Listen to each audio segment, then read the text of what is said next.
Señora Vargas, necesita venir al concesionario. Su esposo dejó algo dentro del coche. Esa fue la frase que cambió todo. Apreté el teléfono con fuerza, sintiendo cómo me temblaban las manos. Mi esposo Raúl llevaba 6 años muerto, y aún así, de pronto, alguien me hablaba de él en tiempo presente. Pero antes de continuar, comenta aquí de qué ciudad o país estás viendo esta historia. Me encanta saber de dónde me escuchan. Aprovecha y deja tu like, porque esta historia te va a atrapar hasta el final.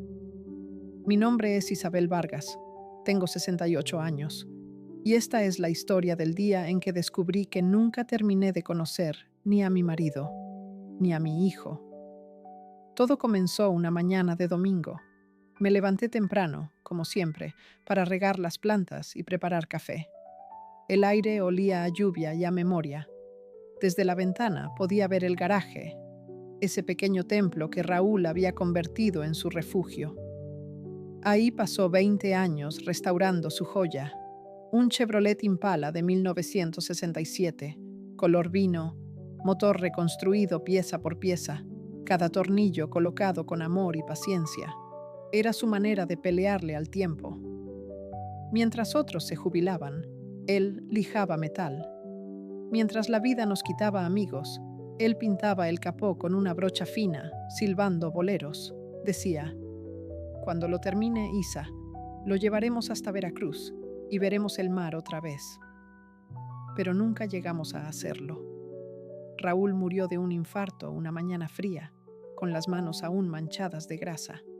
Desde entonces, el coche había permanecido ahí, cubierto con una lona gris, como un altar. Yo no podía tocarlo, ni siquiera abrir la puerta del garaje. Era lo único que me quedaba de él. Por eso, cuando esa mañana bajé y encontré el garaje vacío, el aire se me fue del cuerpo. El piso estaba limpio, sin huellas, sin herramientas, sin la lona. Solo quedaba una mancha de aceite en el suelo, como una firma. Salí corriendo al patio. Mi hijo Andrés estaba en la cocina tomando café. ¿Dónde está el coche de tu padre?, pregunté. Ni siquiera me miró. Lo vendí, mamá. Creí no haber escuchado bien. ¿Qué dijiste? Lo vendí. No lo usas. Solo ocupaba espacio. Era lo único que tu padre me dejó. Mi esposa quería ir a París. Ya sabes cómo son los sueños, mamá. Además, era solo un auto viejo.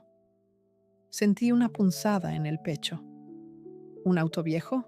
¿Ese coche era parte de nuestra vida? Pues la vida sigue. Tienes que superarlo.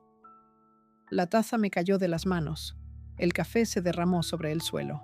No respondí. Solo caminé hacia mi habitación, cerré la puerta y me senté en la cama. El silencio pesaba tanto que dolía. La imagen del Impala, brillante bajo el sol, apareció en mi mente una y otra vez. 20 años de trabajo, sacrificio y amor, vendidos por un boleto de avión. Pasé el resto del día sin comer. Por la noche, el teléfono sonó. Contesté sin pensar. Una voz desconocida habló con tono urgente. ¿Es usted la señora Vargas, viuda de Raúl Vargas? Sí. Soy Luis Ortega, dueño de la agencia donde su hijo vendió el coche. Mi corazón se aceleró. ¿Pasó algo? El auto está aquí, pero encontramos algo dentro.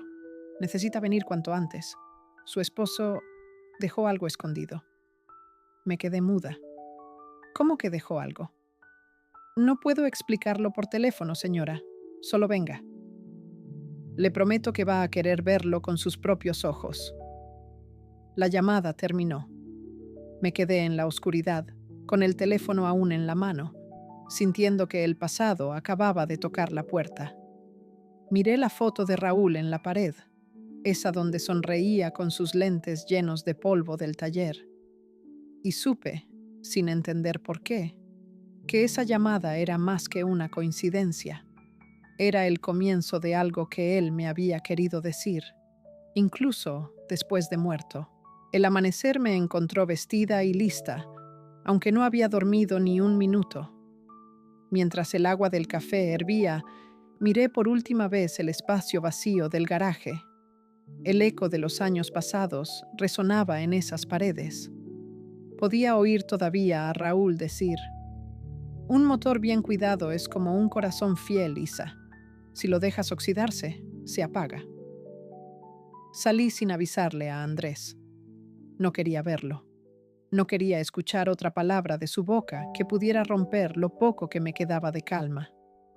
El concesionario Ortega Autos Clásicos quedaba al otro lado de Guadalajara, en una avenida industrial.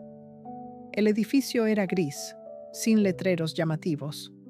Solo una puerta de vidrio y un guardia somnoliento. Dentro, el olor a gasolina vieja y metal pulido me golpeó la memoria.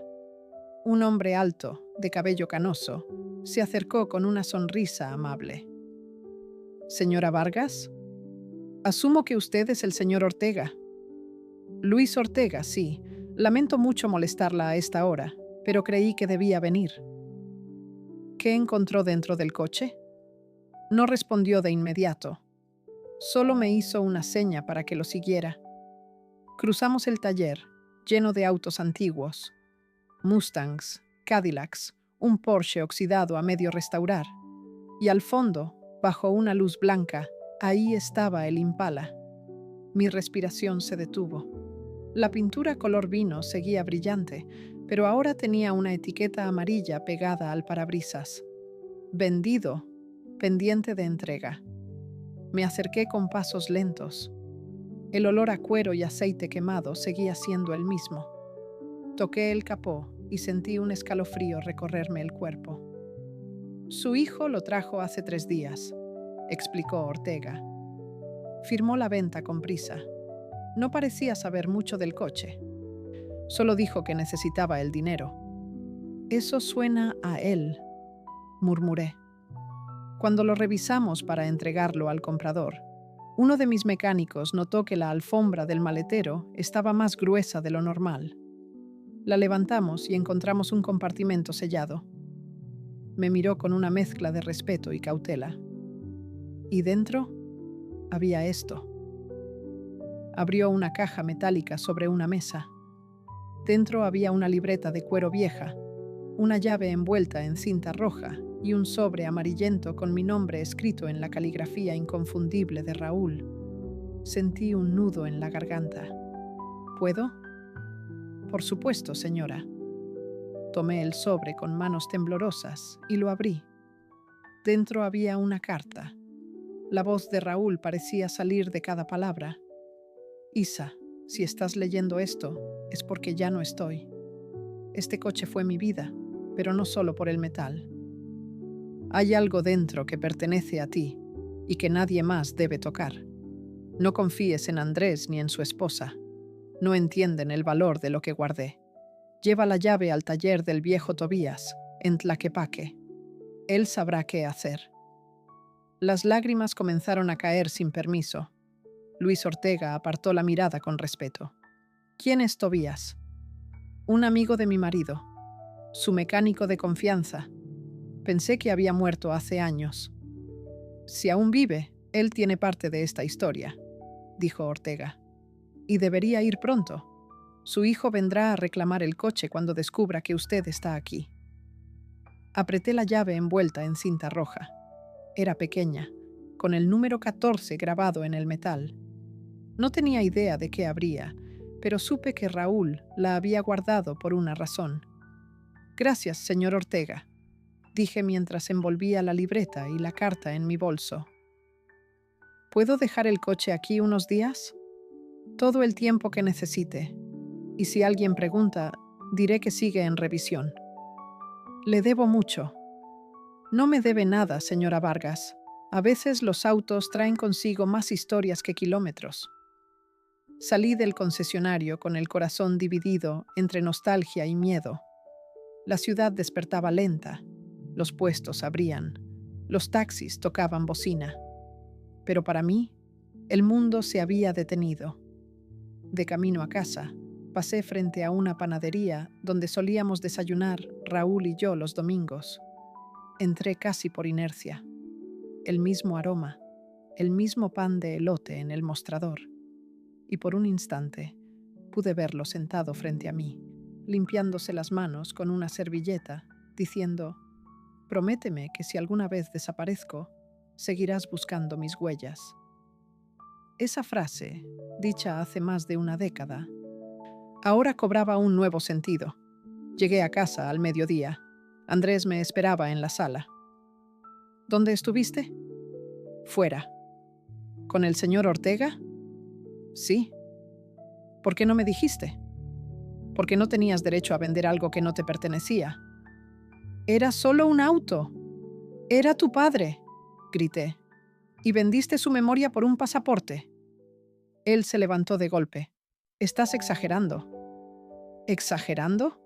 «Encontraron algo en el coche. Algo que tu padre dejó para mí». «¿Qué cosa?» «No lo sé todavía, pero lo voy a averiguar. Y te advierto, Andrés, si intentas detenerme, esta vez no te voy a perdonar». Su expresión cambió. Por primera vez vi miedo en sus ojos. «¿Qué es eso que estás diciendo, mamá?» «Que tu padre sigue hablándome, aunque tú hayas decidido olvidarlo». Subí a mi habitación con la carta en el pecho y la llave en la mano. Esa noche, la lluvia golpeó las ventanas como si alguien tocara desde afuera. No dormí. Al amanecer, empaqué un bolso pequeño y marqué un número que creí haber olvidado hacía años. «¿Taller Tobías?» Una voz envejecida respondió del otro lado. «Sí. ¿Quién habla?» «Soy Isabel Vargas, la esposa de Raúl». Un silencio largo, cargado de pasado. «Lo estaba esperando, señora», dijo el hombre finalmente. «Raúl me dijo que un día usted llamaría». El taxi se detuvo frente a un portón de hierro cubierto de bugambilias marchitas. Un letrero oxidado decía: «Taller El Pistón de Oro, fundado en 1972». Bajé con la llave en el bolsillo y la carta de Raúl apretada en la mano. El aire olía a aceite viejo, a metal y a recuerdos que se niegan a morir. Un perro viejo ladró una sola vez. Detrás del mostrador apareció un hombre encorvado, con el cabello blanco y los dedos manchados de grasa. «¿Tobías?» Él me observó en silencio unos segundos y luego sonrió. «Isa Vargas. Igualita. Solo los años cambiaron la pintura». Me quedé helada. «¿Me recuerda?» «¿Cómo no iba a recordarla? Su esposo hablaba de usted como si fuera su brújula». Me extendió la mano, firme pese a los años. «Raúl me dijo que vendría un día, con una llave». Saqué la llave envuelta en cinta roja y la puse sobre la mesa. Sus ojos se humedecieron. Así que llegó el momento. Tobías cerró el taller y me hizo pasar a un cuarto trasero. El espacio estaba lleno de motores antiguos, herramientas alineadas y una foto de Raúl colgada en la pared, más joven, riendo con una llave inglesa en la mano. «¿Cuándo la tomó?», pregunté. «En el 92. Estábamos terminando el Impala. Nunca he visto a nadie amar tanto un auto». Se inclinó sobre una caja de madera y sacó un pequeño cofre metálico con el número 14 grabado en la tapa. La misma cifra de la llave. «Él lo dejó aquí hace unos 6 años», explicó. «Dijo que si algo le pasaba, usted debía venir por esto». Metí la llave en la cerradura. Giró con un clic suave. Dentro había varios sobres, un cuaderno y una foto en blanco y negro. Raúl con otro hombre frente al Impala, ambos con expresión seria. «¿Quién es él?» «El ingeniero Salvador Ibáñez, socio de Raúl hace muchos años. Restauraron juntos autos clásicos, pero también trabajaron en algo más grande». «¿Más grande?», Tobías suspiró. «Raúl nunca quiso que usted se preocupara, pero ese coche no era solo un capricho, era un escondite». Me quedé inmóvil. «¿Un escondite?» «Sí. Después del terremoto del 85, muchos ingenieros guardaron documentos, contratos, incluso dinero, temiendo que todo se perdiera o fuera confiscado. Raúl me dijo que ese Impala llevaba dentro algo que podía arruinar a gente poderosa. No supe más. Solo que debía mantener este cofre en secreto. Abrí uno de los sobres. Dentro había recibos bancarios, fotografías de obras inconclusas y una carta dirigida a Fiscalía General de la República. Raúl planeaba denunciar a alguien, murmuré. Sí, pero se enfermó antes de hacerlo. Me pidió que, si algo le ocurría, yo guardara el cofre hasta que usted viniera. Leí una de las notas en su caligrafía. Si lees esto, Isa, sabrás que la verdad siempre deja rastro, incluso en la gasolina. Lo que escondí en el coche no es dinero ni oro. Es la prueba de que los años que perdimos no fueron en vano. ¿Qué significa eso?, pregunté. Tobías me miró con una mezcla de ternura y gravedad. Significa que su esposo no murió solo arreglando un motor. Estaba tratando de arreglar el país, a su manera. Me senté, abrumada. Tantos años creyendo que su obsesión con ese coche era nostalgia, y en realidad era una cruzada silenciosa. ¿Y el ingeniero Ibáñez? Desapareció hace años. Raúl lo buscó sin descanso. Decía que él tenía la otra mitad de las pruebas. Saqué la libreta que había encontrado en el maletero. Dentro, entre diagramas y fechas, había una dirección escrita con tinta azul. Ibáñez, Colonia Roma, Ciudad de México. Le mostré la página a Tobías. Él sabía dónde encontrarlo. Entonces usted también sabe a dónde ir. El taller quedó en silencio. Solo el tic-tac de un reloj viejo marcaba el tiempo. ¿Vale la pena remover todo esto?, pregunté con voz baja. Depende. ¿Quiere vivir con la duda o con la verdad? Con la verdad, aunque duela. Entonces lleve esto, dijo, entregándome una pequeña caja envuelta en tela. ¿Qué es? El último regalo de Raúl. Dijo que no debía abrirlo hasta que entendiera lo que el Impala realmente significaba. Me despedí de Tobías con un abrazo. Mientras me alejaba del taller, el sol de la tarde encendía los techos como brasas. Abrí la caja en el taxi. Dentro había una cadena de plata y un llavero antiguo con el emblema del Impala grabado, y detrás una inscripción diminuta. Para Isa. La verdad siempre tiene motor. Sonreí entre lágrimas. Raúl había escondido mensajes en cada detalle, como si supiera que algún día seguiría sus pasos. Cuando llegué a casa, Andrés me esperaba de nuevo. ¿Fuiste a ver al viejo Tobías? Sí. ¿Y qué te dijo? Que tu padre te conocía mejor de lo que piensas. ¿Qué insinúas? Que él sabía lo que harías, y aún así te dejó una elección: ser su hijo o ser su traidor. Andrés palideció. ¿Qué encontraste? ¿Mamá? Verdades, y personas a las que no te gustaría conocer. Me encerré en mi cuarto y abrí la libreta otra vez. Entre las páginas había un papel doblado con un número de teléfono y una palabra: Ibáñez. Encendí el celular y marqué. Después de 3 tonos, una voz ronca contestó: ¿Quién habla? Isabel Vargas. Soy la esposa de Raúl. El silencio del otro lado se alargó varios segundos. Finalmente, el hombre respondió: Entonces ya sabe la mitad. Si quiere saber el resto, venga a la Ciudad de México. Pero tenga cuidado. Hay gente que no quiere que ese coche vuelva a rodar. El autobús partió de Guadalajara al amanecer. Llevaba solo una maleta pequeña, la libreta de Raúl, la carta y la caja que Tobías me había dado. Mientras la carretera serpenteaba entre cerros, pensé en todo lo que había descubierto en apenas 2 días. Mi hijo había vendido la memoria de su padre, pero el coche que creía muerto aún tenía corazón. Y ese corazón latía hacia un destino que él jamás entendería. Llegué a la terminal del norte al mediodía. El calor era seco y la Ciudad de México olía a polvo, gasolina y urgencia.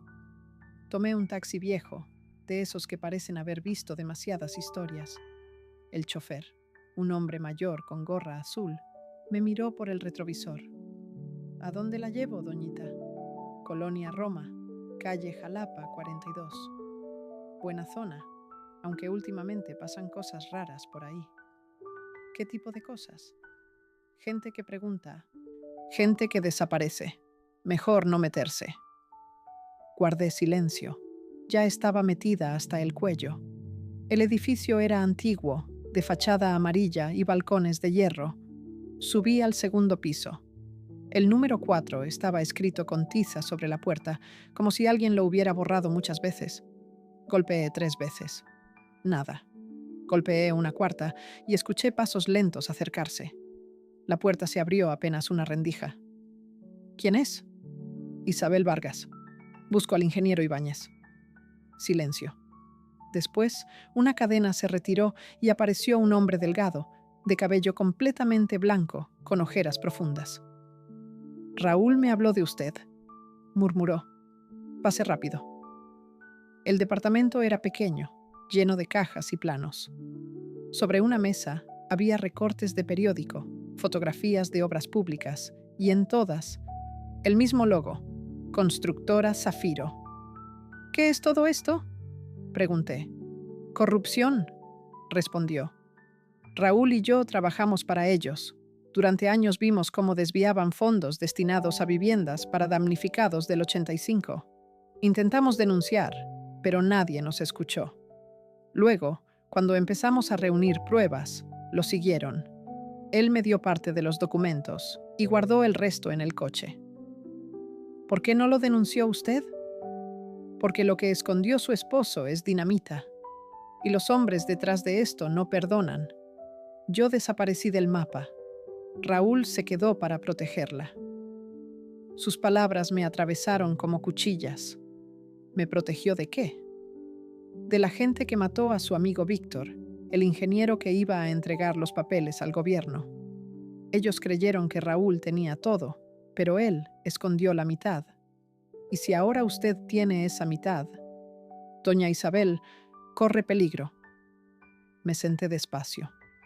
Raúl nunca me dijo nada, porque sabía que no lo dejaría hacerlo, y él no podía vivir con la culpa de no haber hecho justicia.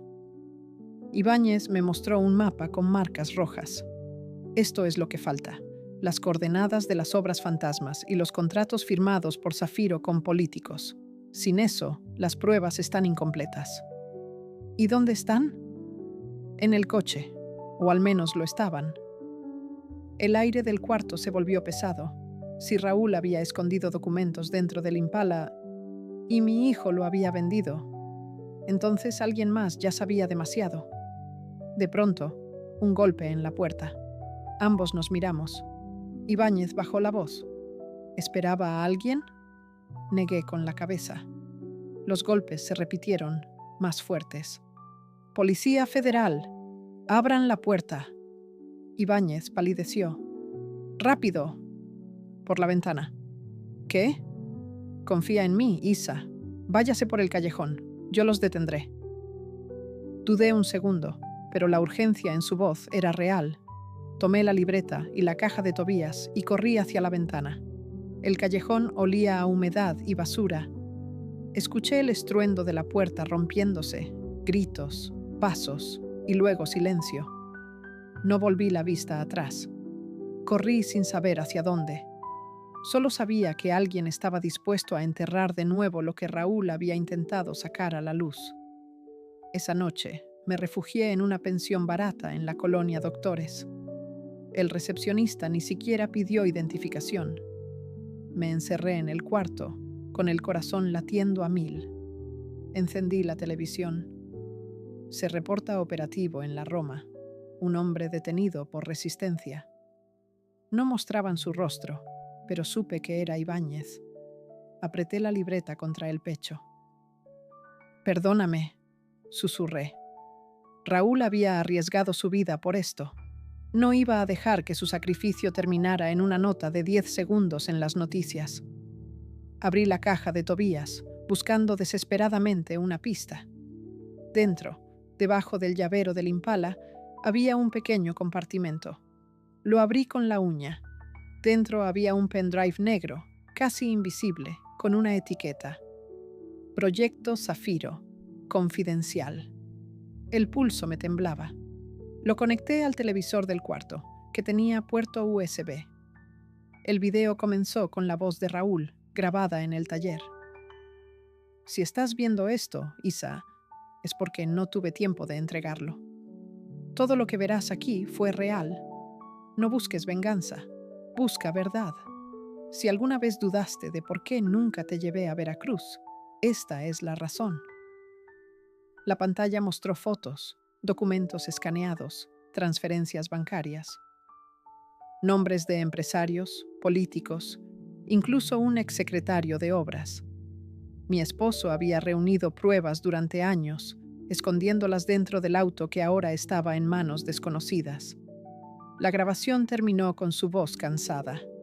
El Impala no era mi legado. Tú lo eres. Haz lo correcto, Isa. No por mí, por todos los que no pudieron hacerlo. Cerré los ojos. Por primera vez en años, supe exactamente qué debía hacer. Al amanecer, la ciudad despertaba con el ruido de los motores y el olor a pan recién horneado. Pero para mí, el mundo seguía detenido. Me asomé por la ventana de la pensión.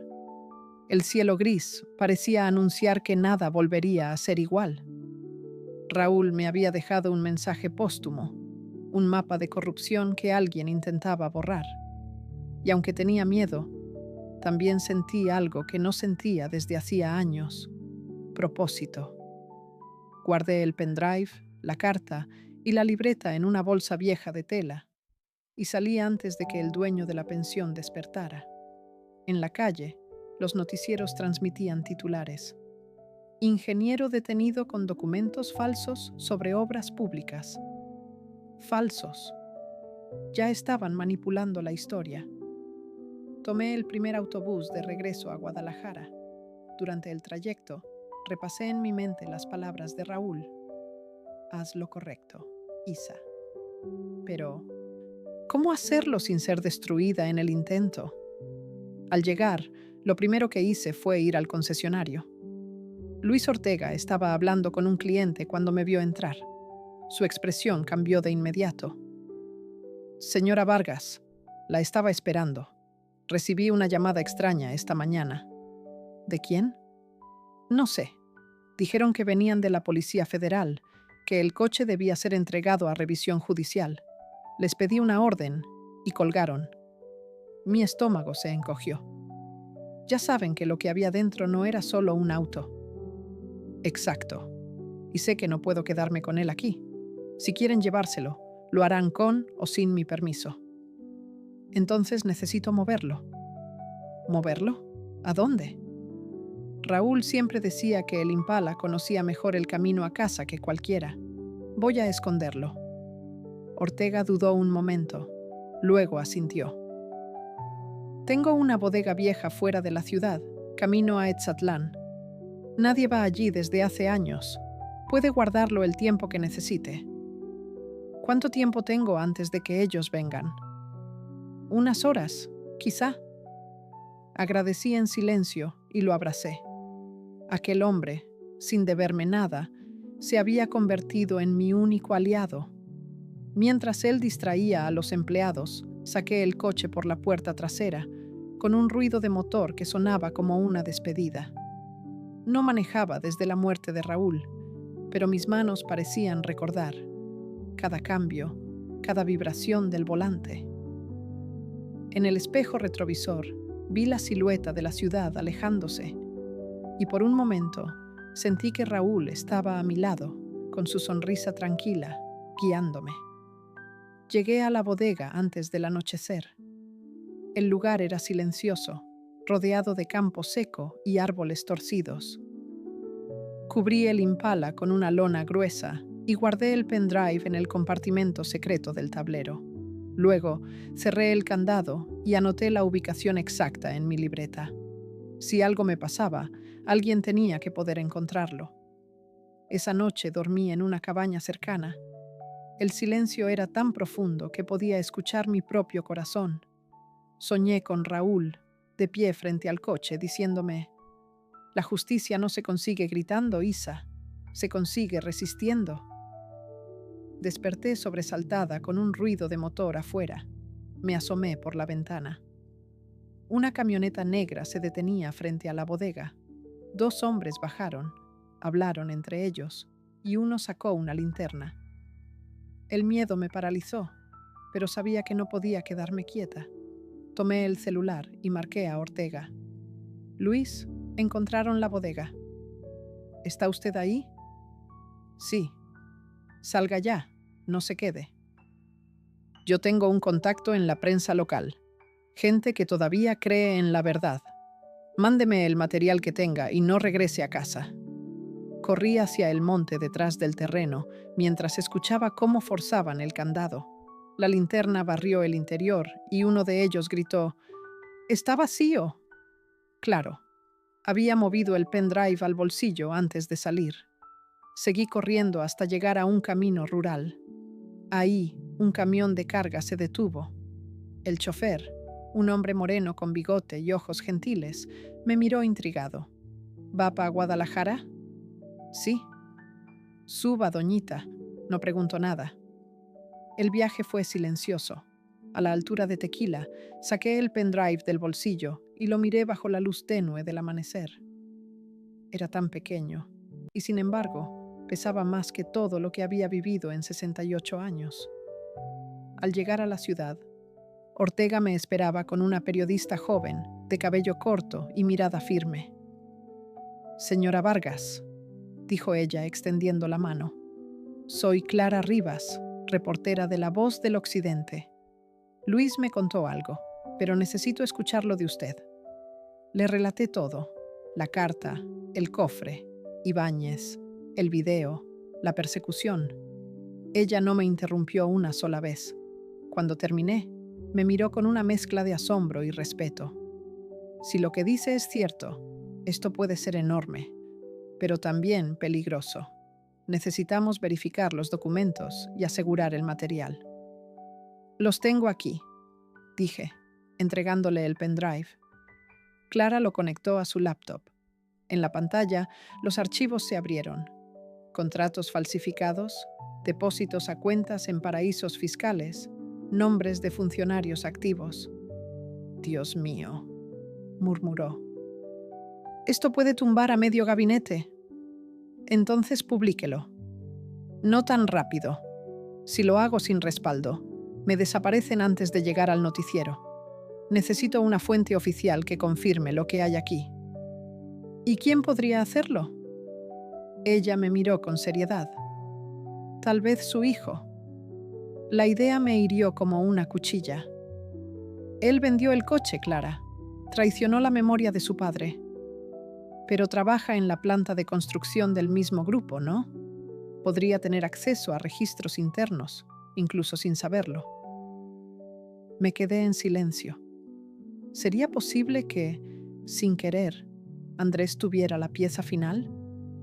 Clara continuó: «Si conseguimos que hable, aunque sea grabado, validando cualquier movimiento irregular, podemos usarlo para respaldar los documentos. ¿Cree que aceptaría verlo como una manera de limpiar el nombre de su padre?». Suspiré largo. «No lo sé, pero tengo que intentarlo. Por Raúl y por todo lo que él escondió para protegernos». Andrés tardó varios segundos en abrir la puerta cuando llegué a su casa. Su esposa, Lorena, me observó desde el pasillo con los brazos cruzados, sin ocultar su incomodidad.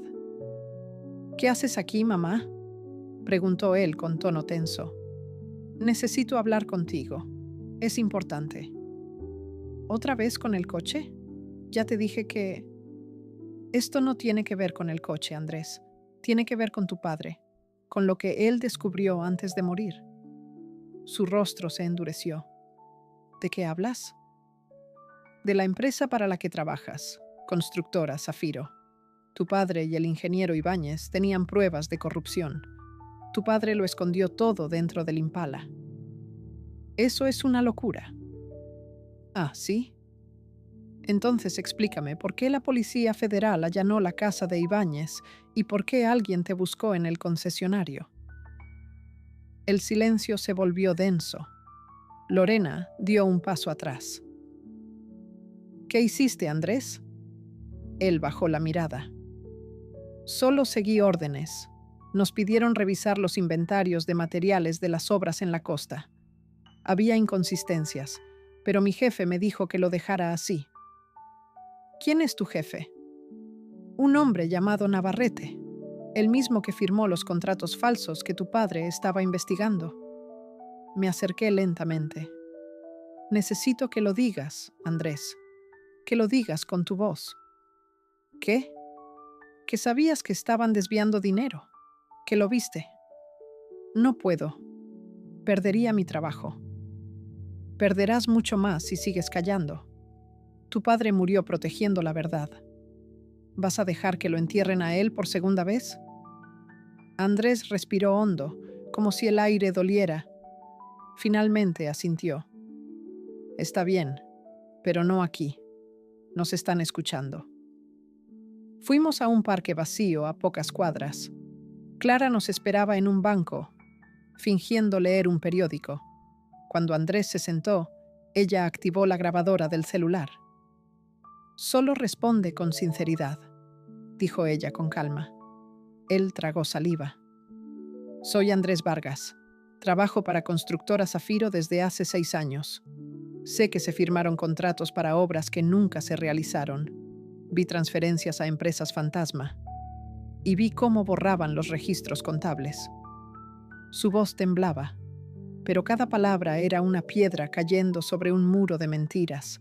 Cuando terminó, Clara apagó el teléfono. Con esto basta, murmuró. Tenemos lo que necesitábamos. De repente, un ruido de motor nos sobresaltó. Un coche negro se detuvo frente al parque. 2 hombres bajaron. Uno de ellos, corpulento, con gafas oscuras, gritó: «¡Señora Vargas!». Clara reaccionó de inmediato. «¡Corra!». Andrés la miró, desconcertado. «¿Qué pasa?». «Nos rastrearon». Corrimos hacia la avenida. Los hombres siguieron a Clara, que dobló por una esquina para distraerlos. Yo tomé del brazo a Andrés y lo arrastré hasta una calle lateral. Entramos a un edificio abandonado y subimos al segundo piso. Desde la ventana vimos pasar el coche. Andrés jadeaba. «¿Quiénes son?». «Los mismos que querían las pruebas de tu padre. Ahora también van por ti». Esperamos hasta que el sonido del motor se perdió en la distancia.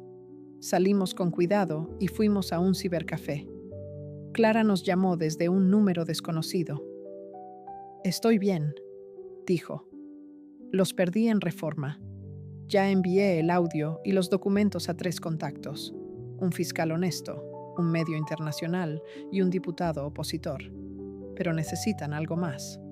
El coche. Sin el Impala, dirán que todo es un montaje». Andrés me miró con desesperación. «¿Dónde está?». «En una bodega fuera de la ciudad. Si vamos por él, nos seguirán. Pero sin el coche, la verdad se muere». Clara guardó silencio un instante. «Podemos organizarlo.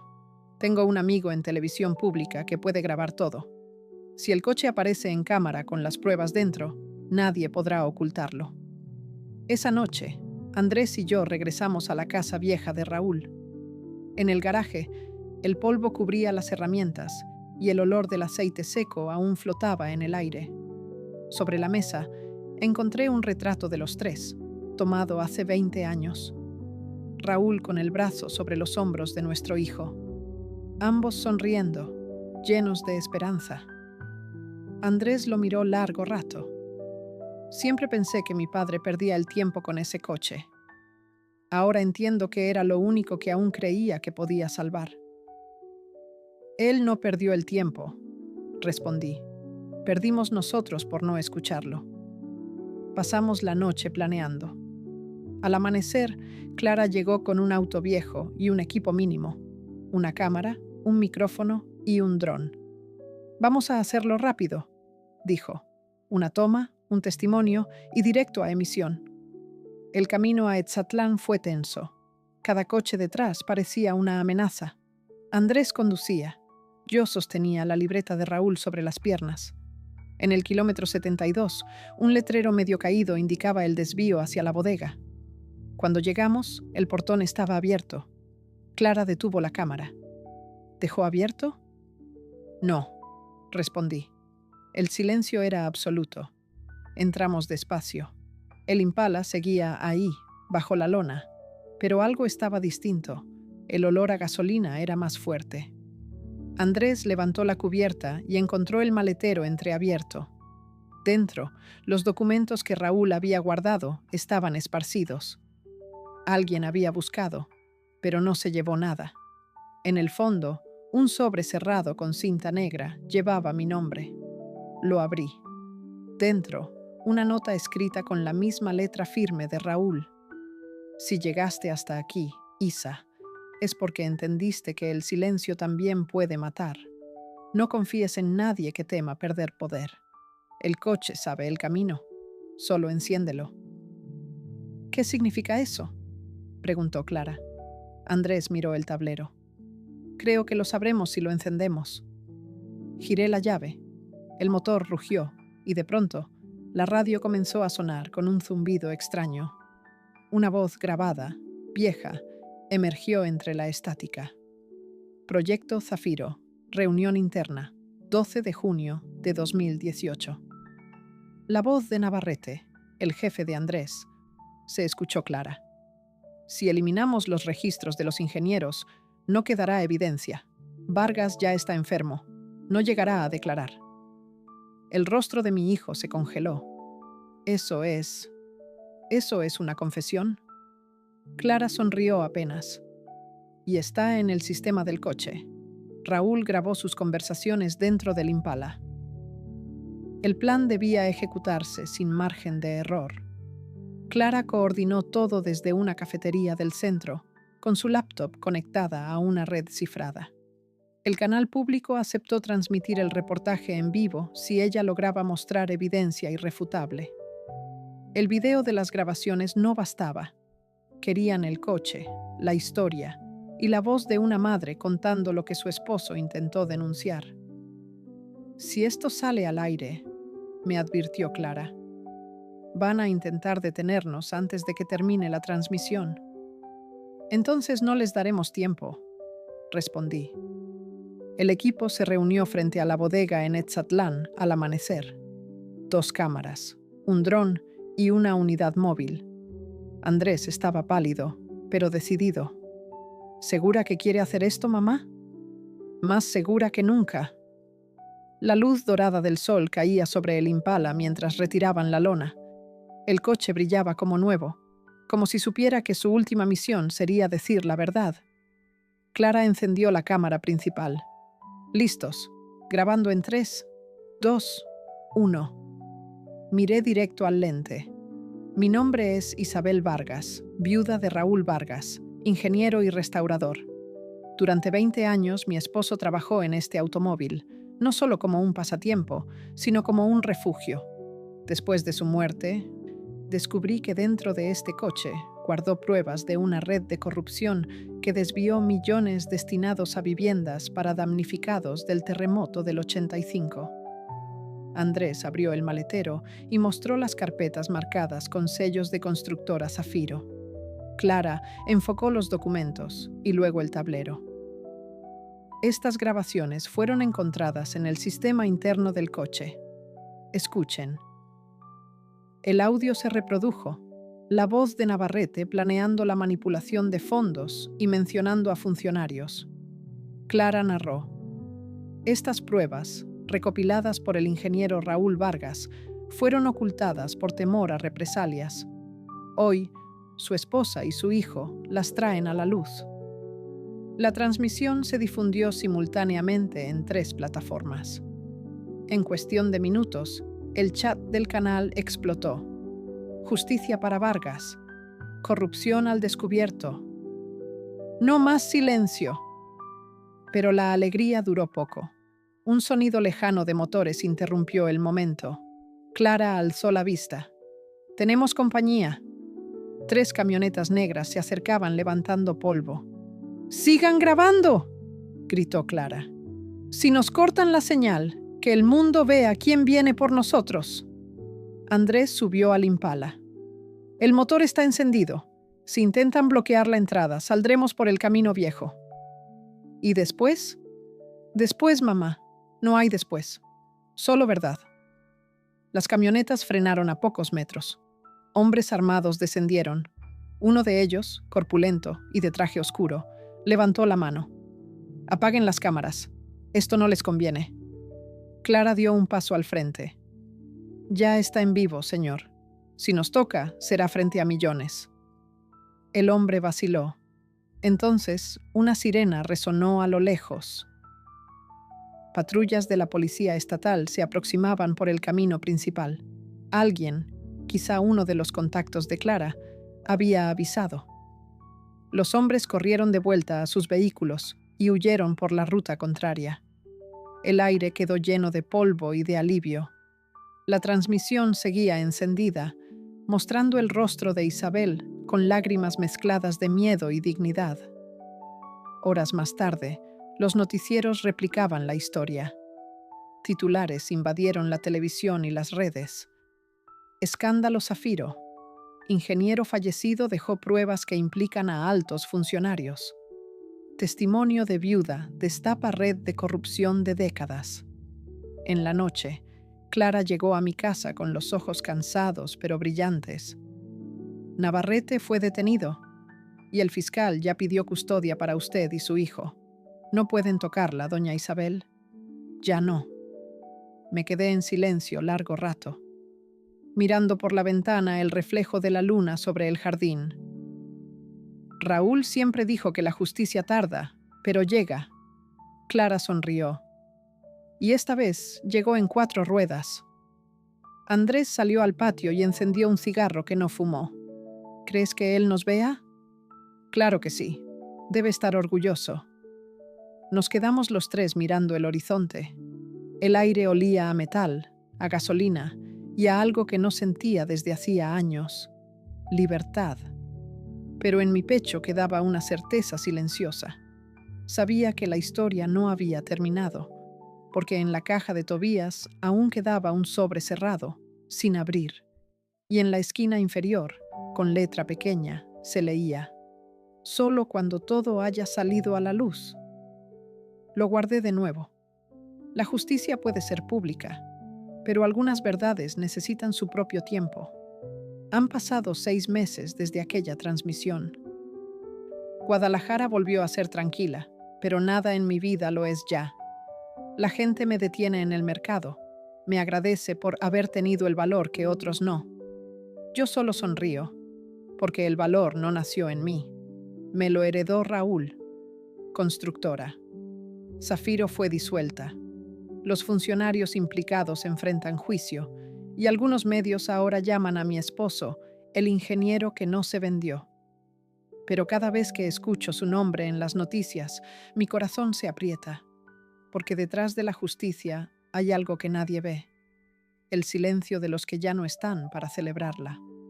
Andrés dejó su trabajo, vendió la casa que compartía con Lorena. Ella no soportó la vergüenza pública y se mudó conmigo. Por primera vez en años, desayunamos juntos sin discutir. A veces lo miro y veo en sus gestos la paciencia de su padre. Si pudiera pedirle perdón: «Mamá, ya lo hiciste», le digo. «Con cada cosa que reparas en esta casa, se lo estás pidiendo». Clara sigue trabajando en La Voz del Occidente. Su reportaje ganó premios internacionales, pero ella nunca se atribuyó el mérito. Esa historia era suya, doña Isabel. Yo solo apreté grabar.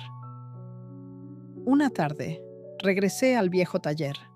El Impala seguía allí, bajo una luz tenue. No lo vendí, no lo restauré. Solo lo limpio de vez en cuando, como quien cuida una tumba viva. Puse la llave en el contacto.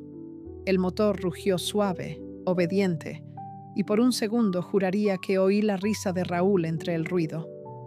Entonces recordé el sobre sellado que aún no había abierto. Lo había guardado durante meses, esperando el momento correcto. Quizá era ese. Lo tomé con manos temblorosas. El sello de cera roja se rompió con un leve chasquido. Dentro, una hoja escrita con la caligrafía firme de mi esposo. Isa, si lees esto, es porque todo salió a la luz. Gracias por no rendirte, incluso cuando el miedo fue más fuerte que la fe. Dentro del coche, en el panel izquierdo, hay algo más que quería dejarte. No es prueba ni secreto, es amor en forma de recuerdo. Busqué en el panel indicado. Había un compartimento diminuto. Dentro, una cajita de terciopelo azul. La abrí. Un anillo de plata relucía dentro, grabado por dentro con las palabras Veracruz, nuestro viaje pendiente. Las lágrimas me nublaron la vista. Acaricié el metal frío. Raúl siempre prometió llevarme al mar una última vez. Nunca pudimos hacerlo en vida, pero ahora nada nos lo impedía. Esa misma semana, Andrés y yo tomamos el coche y manejamos hasta Veracruz. El motor ronroneaba como un gato viejo, firme, noble. Al llegar, el mar nos recibió con un viento salado y una brisa que olía a libertad. Estacioné el Impala frente a la orilla. Bajé descalza y dejé que las olas tocaran mis pies. Saqué el anillo del bolsillo y lo sostuve contra el cielo. El viaje se cumplió, Raúl, susurré. Y esta vez, el mar también te escuchó. El sol comenzó a caer. Andrés puso una mano sobre mi hombro. ¿Qué harás ahora, mamá? Seguir viviendo, hijo, pero esta vez, sin miedo a las verdades. Nos quedamos mirando el horizonte. El Impala, detrás de nosotros, reflejaba el último brillo del atardecer. Era más que un coche. Era un testigo, un confesionario, un puente entre lo que fuimos y lo que decidimos no callar. Cuando cayó la noche, encendí las luces del coche. 2 destellos dorados iluminaron la arena, como si Raúl guiara el camino de regreso. Y comprendí que, en realidad, nunca se había ido. Solo estaba esperándome en el punto exacto donde la verdad y el amor se encuentran.